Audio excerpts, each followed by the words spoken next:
Am I audible to all of you? Just write in the chat box.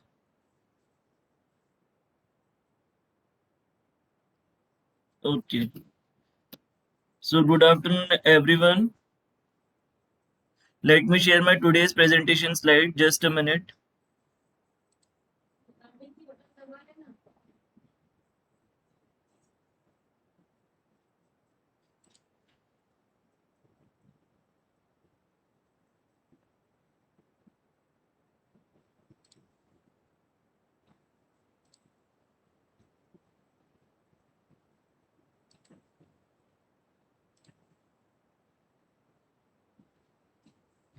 So in the last class, we already started uh, the topic email. We finished the email and the email addresses, how the email address has been formed with the use of username, then the @ sign and the domain name. We already studied the email, the important email components like email header, then greeting, then the text, and last is the signature. So all of this we already discussed in our last class. We already see the details of these components in our last class. And today we are going to study about the advantages and disadvantages of email. So the first topic is of today's class is advantages of email. So the first advantage is reliable. So many of the mail systems notify the sender if email message was undeliverable.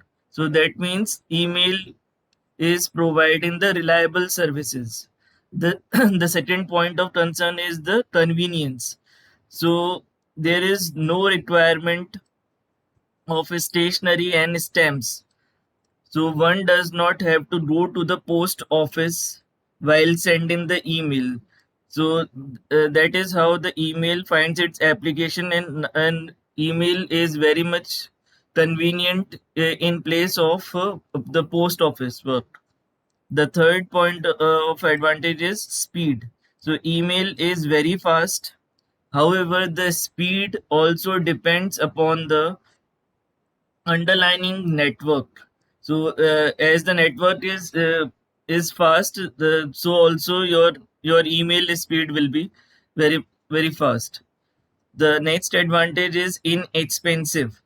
So the cost of sending email is very low. So all of us are basically using the email, and we know that email costing we is basically we are given the money to the ISP provider, whichever ISP you are using, like the Geo, Airtel, or BSNL. So we are only providing the cost of using the internet month on a monthly basis to the ISP provider, and we can use the email services in almost free.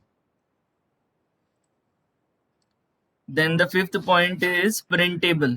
So, in the case of email, it is easy to obtain a hard copy of the email. So, also an electronic copy of an email can also be saved for records. So, as our email stores the previous emails also, so we can also get the hard copy through in a printable form with the use of printer. The next advantage is global.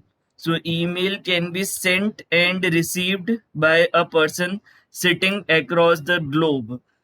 So while sending and receiving the email, you cannot be there cannot be a restriction that you are present at that place only. You can be at anywhere around the world in order to send and receive the email.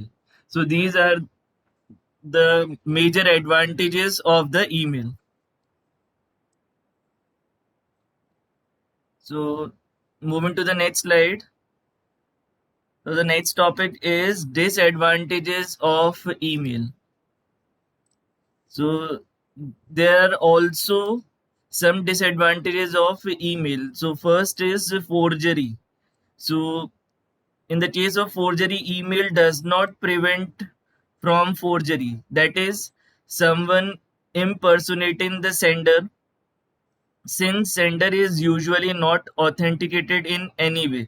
So that's why uh, it has been recommended uh, to the user that you cannot share the username and the password to any unauthorized person, because someone forgery uh, uses your email id uh, and send the unauthorized information to others.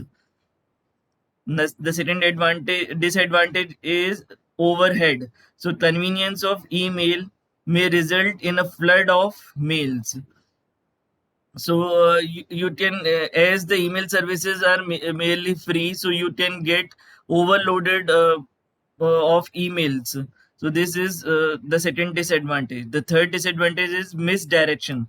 So it is possible that you may send email mm, to an unintended recipient.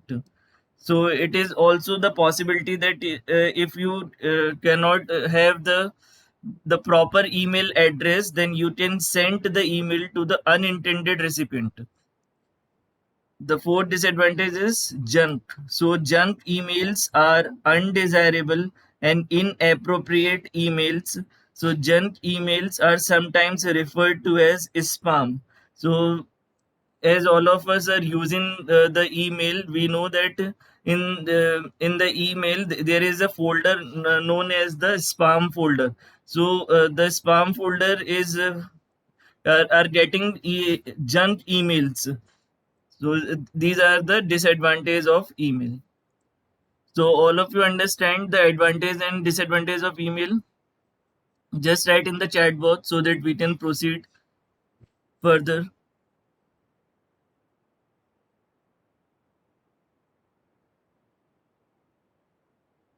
Okay. So moving to the next slide.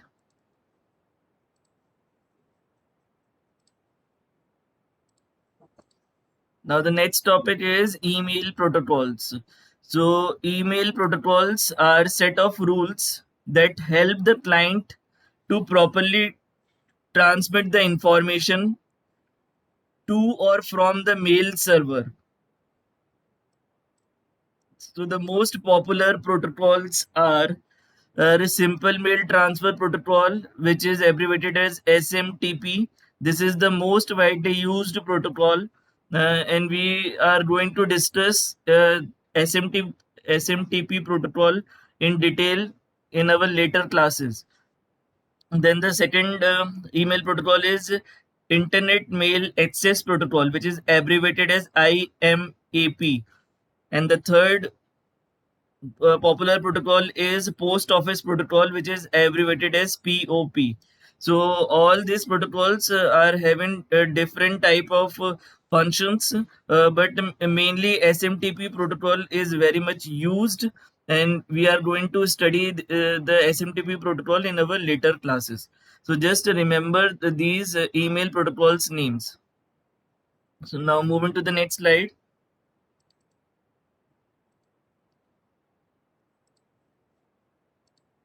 Now the next topic is email system. So email system comprises of the following three components. The first is the mailer, the second is the mail server, and the third is the mailbox. So in the case of mailer, it is also known as the mail program, mail application, or mail client. So basically, the email system works on the client server architecture. So the mailer is also considered as the mail client. Um, means means the person who want to send the email is known as the mail client. So it allows us to manage, read, and compose email.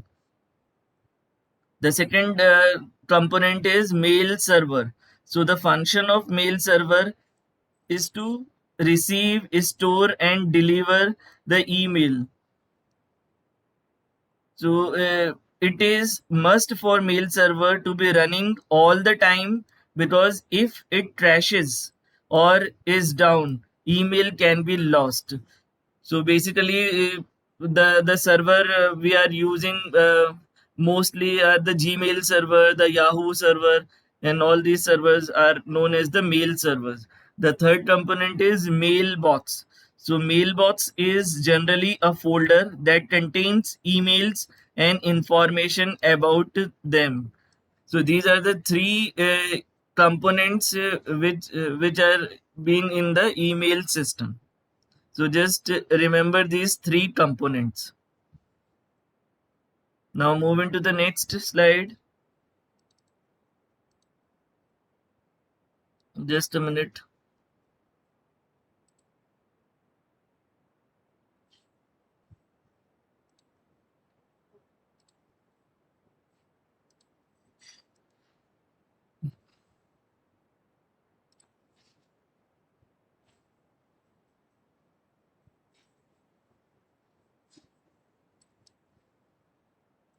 Now the next topic is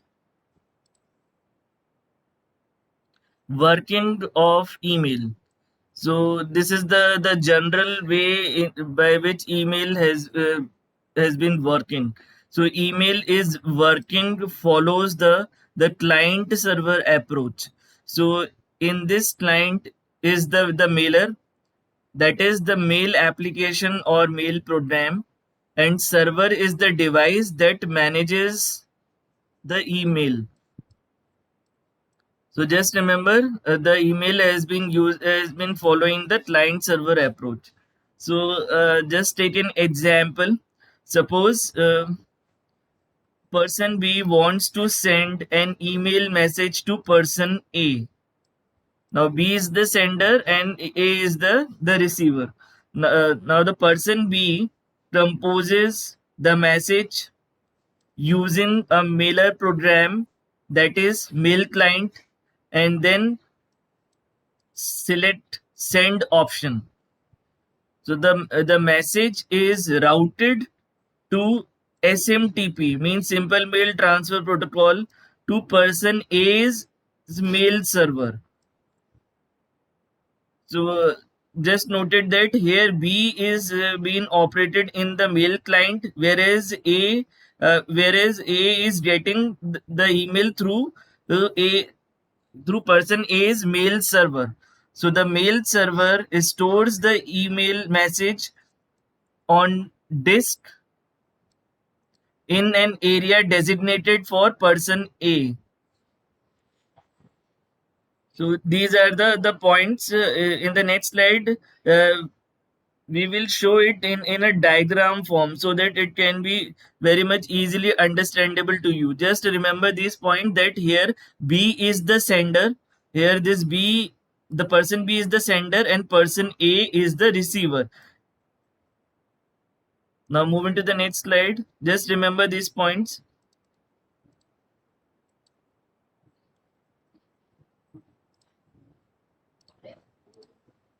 Now this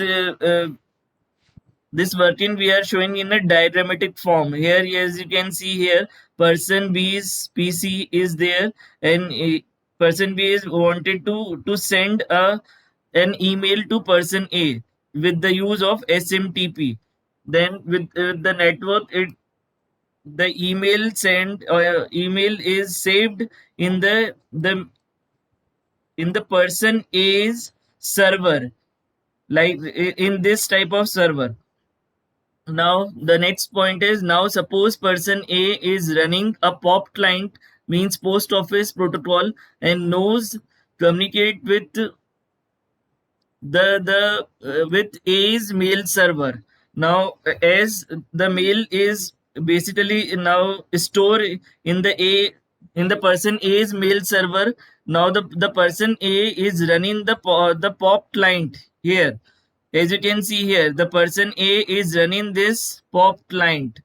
So it will periodically poll the POP server to check if any new email has arrived for A. So as in this case, person B has sent an email for person A. So email is forwarded over the network to A's PC. So the the application of the POP client is basically it continuously check through the network whether the person A's mail server is receiving any mail or not. So as soon as it identifies that a mail has been received uh, in the person A's mail server, then it can retrieve that mail. So this is how message is now stored on person A's PC, and by doing this, uh, the message is now received on person A's local storage here. So that's how the your email has been sent from person B to person A. So here we are using the SMTP protocol as well as the POP protocol. Means we are using the simple mail transfer protocol as well as the post office protocol. So that's how the working of email has been take place. So all of you understand it, the working of email. Just write in the chat box.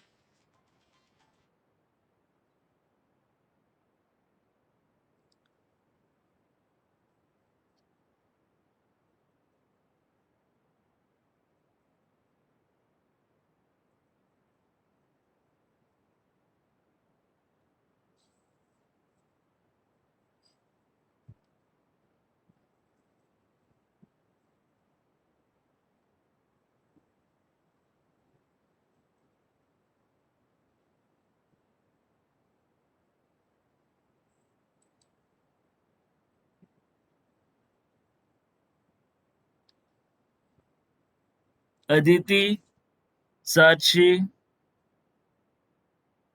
Arpit, all of you understand the working of the email.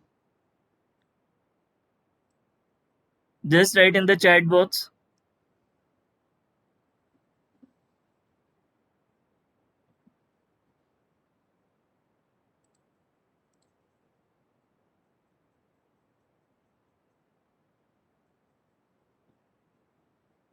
Okay.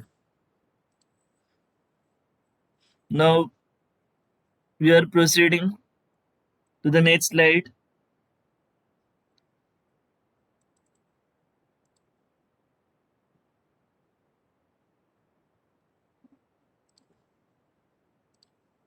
Now the next subtopic under email is email etiquettes. So a set of guidelines for acceptable behavior on email that have been evolved is known as email etiquettes. So the set of guidelines that should be followed are these are some of the set of the guidelines which need to be followed by everyone which who are using the email. So the first is try to make your message as short as possible. It will make your message easy to read and understood. The second etiquette is be careful about spellings and grammar while typing a message. The third etiquette is email address entered must be correct, because if the email address is wrong, then you are finding the wrong recipient, or maybe your message cannot be delivered to any recipient at all. So you need to type the correct email address. The fourth etiquette is the subject heading of the message should be clear and descriptive.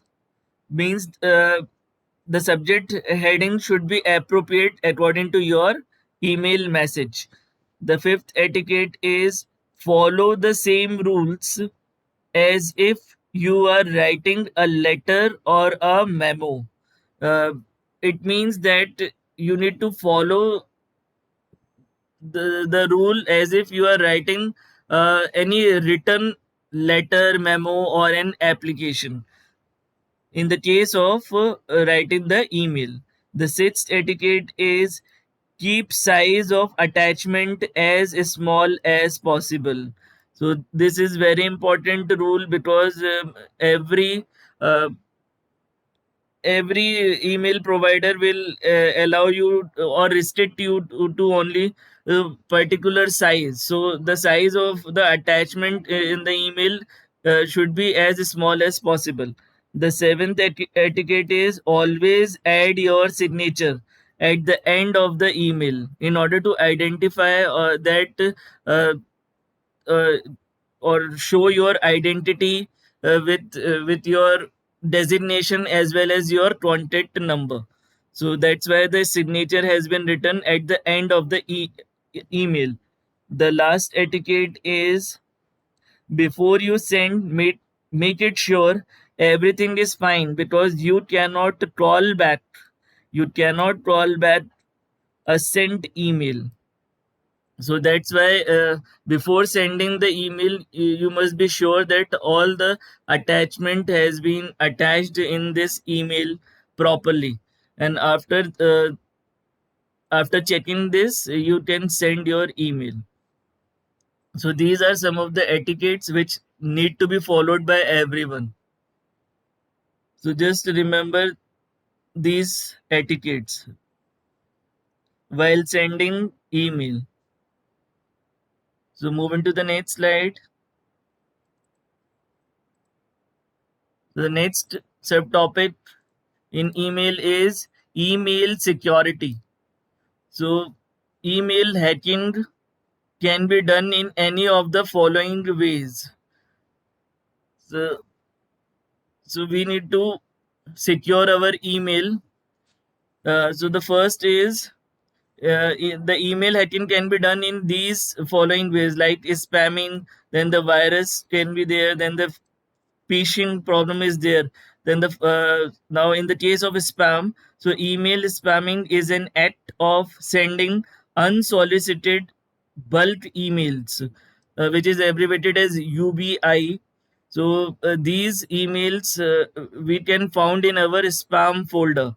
So which one has not asked for? So email spams are the junk mails sent by commercial companies as an advertisement of their product and services. So basically, the spam folder has been filled with the junk emails which are sent by the commercial companies as an advertisement of their product. The second way is the virus. So the some emails may inappropriate with files containing malicious script which when run on your computer may lead to destroy your important data. So whenever you find any link in the email and that link has been sent to any unauthorized person, then you cannot click that link because some of these links contains the viruses and it can damage your computer or laptop. The third problem is phishing. So email phishing is an activity of sending emails to a user claiming to be a legitimate enterprise. uh, Means here some unauthorized person is sending the email and that unauthorized person has been showing to you that he or her are the authorized person. So they are hiding their original identity. So its main purpose is to steal sensitive information such as username, passwords, and credit card details in order to behave that they are authorized person. So such email contains link to websites that are infected with malware and direct the user to enter details at the fake websites. So in this case, if you click those links, then they can redirect you to the fake websites, and they want your details to be filled there so that they can get your details, like PAN number or Aadhaar number or other important information related to the user, whose look and feel are same are that of the legitimate websites.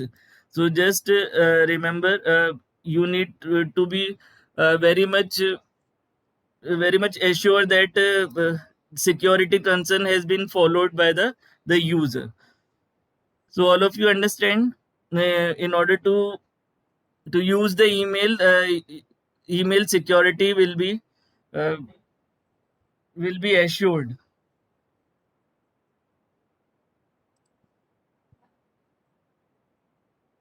Okay, so moving to the next slide. The next topic is email providers.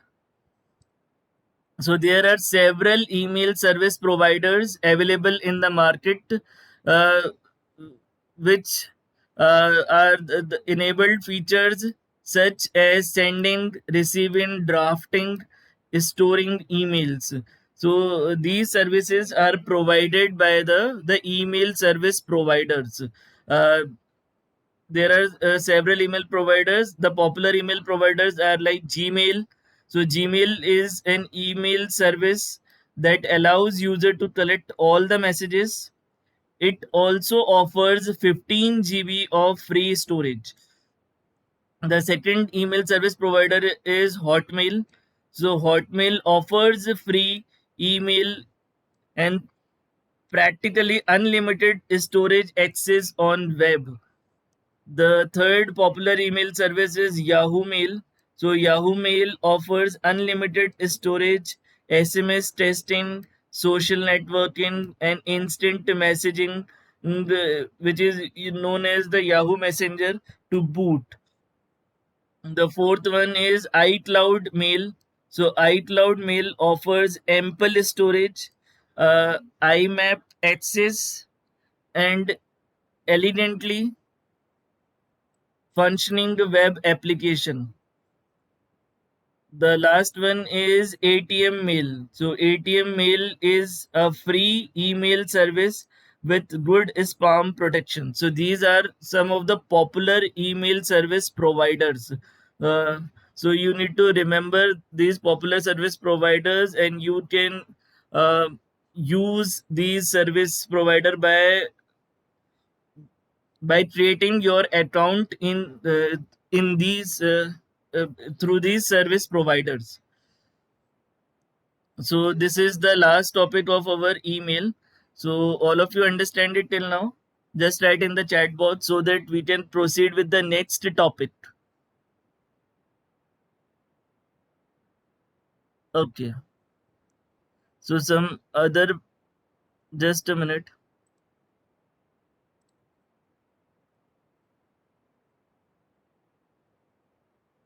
So our study for email is finished now, and now we are moving to the next topic. So our next topic is file transfer protocol, which is in short form abbreviated as FTP.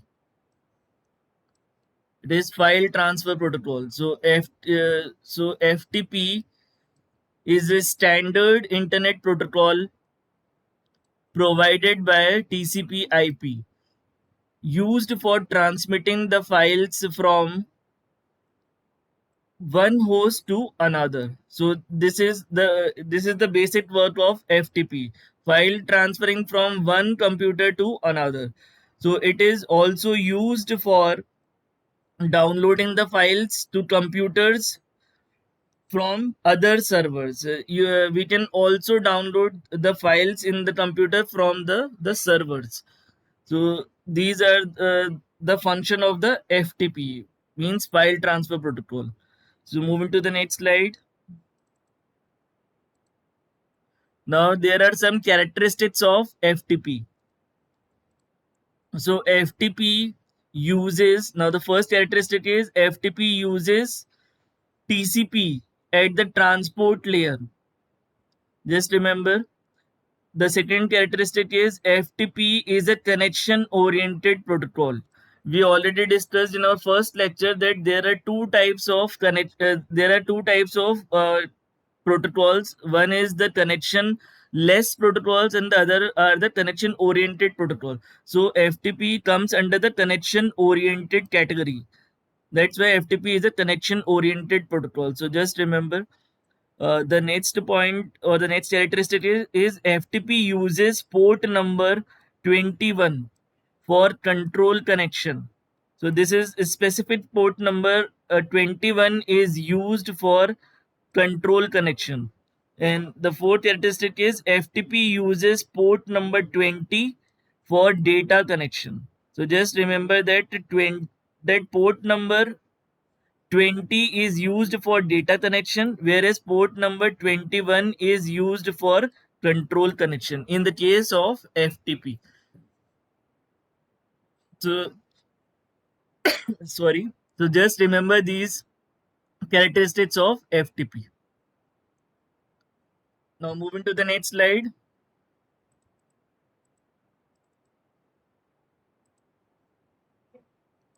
Now the other characteristics are FTP uses persistent TCP connections for control connections. The next point is FTP uses non-persistent TCP connections for data connection. So basically in FTP there are two types of connection. One is the control connection and the other is the data connection. So in the case of control connection, it uses the persistent TCP connection, whereas in the case of data connections, they are using the non-persistent TCP connections. So just remember that in the case of control connection, they are using persistent connections, whereas in the case of data connection, we are using the non-persistent TCP connection. The next characteristic is FTP is an out-of-band protocol as data and control information flow over different connections. So just remember the word out-of-band protocol. So they are also categorized as out of band or in band protocol. So FTP is an out of band protocol, as data and control information flow over different connections. So that's why it is called as the out of band protocol.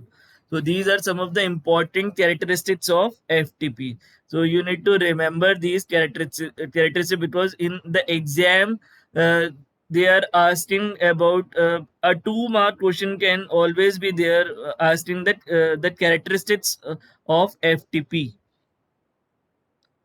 Now moving to the next slide.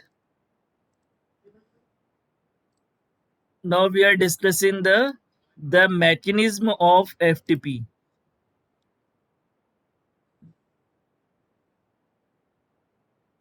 So just 5 minutes are remaining. So we are just discussing this mechanism of FTP.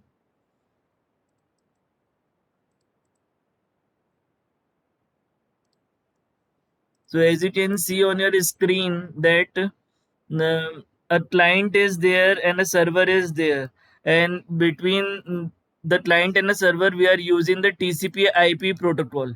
So as we discussed in our previous slide that the FTP will have two types of connection. One is the data connection, and the other is the control connection.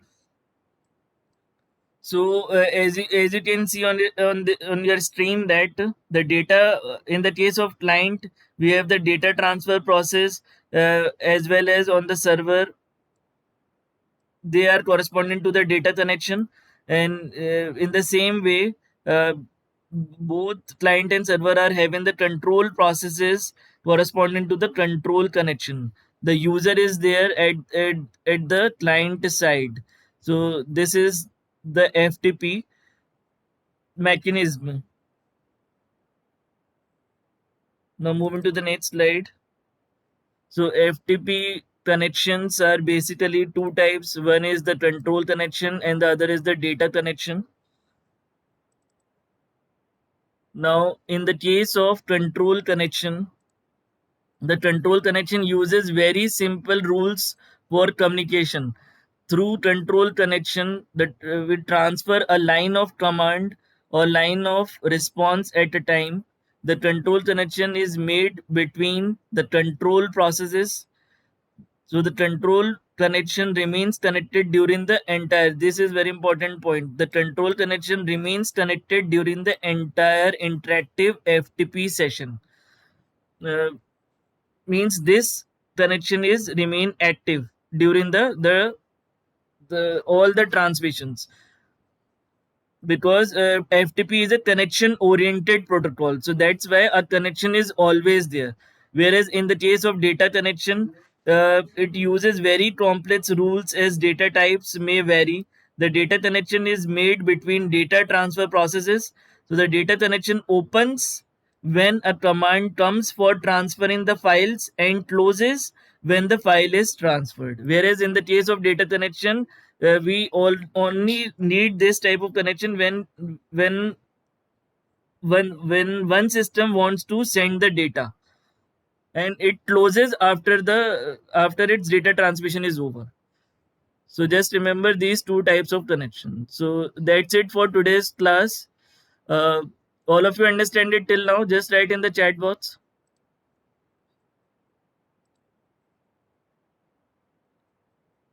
Okay, so thank you very much for attending the class. Now you can leave this meeting.